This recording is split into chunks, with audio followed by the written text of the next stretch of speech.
নাজমুল হোসেন শান্তকে তুমি ইনজুরিতে ফেলাই দাও আল্লাহ।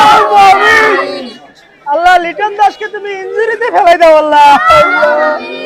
আমরা তোমার কতিপয় গুনাহগার ক্রিকেট প্রেমিক বান্দা আল্লাহ, তোমার দরবারে দুই হাত তুলেছি আল্লাহ। আল্লাহ তুমি বাংলাদেশের ক্রিকেটের মান সম্মান ইজ্জত রক্ষা করো আল্লাহ।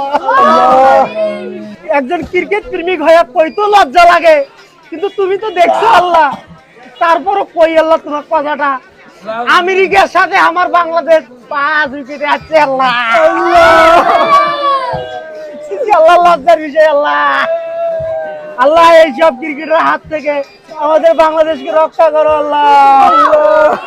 লিটনের বউ বলছে লিটন নাকি 2 মিনিটের বেশি পারফরমেন্স করতে পারে না আল্লাহ। এই লিটন দাস কেমন করে ওপেনিং এর জায়গা পাই আল্লাহ। এই দুই কুলাঙ্কারের হাত থেকে আমাদের ক্রিকেটকে রক্ষা করো আল্লাহ। নাজমুল হোসেন শান্ত যে অধিনায়ক হয়েছে আল্লাহ, এটা মাহমুদুল্লাহর উপর অবিচার করা হয়েছে আল্লাহ। তার মতন একজন অভিজ্ঞ সিনিয়র ক্রিকেটার থাকতে নাজমুল হোসেন শান্ত কেন অধিনায়ক হবে আল্লাহ।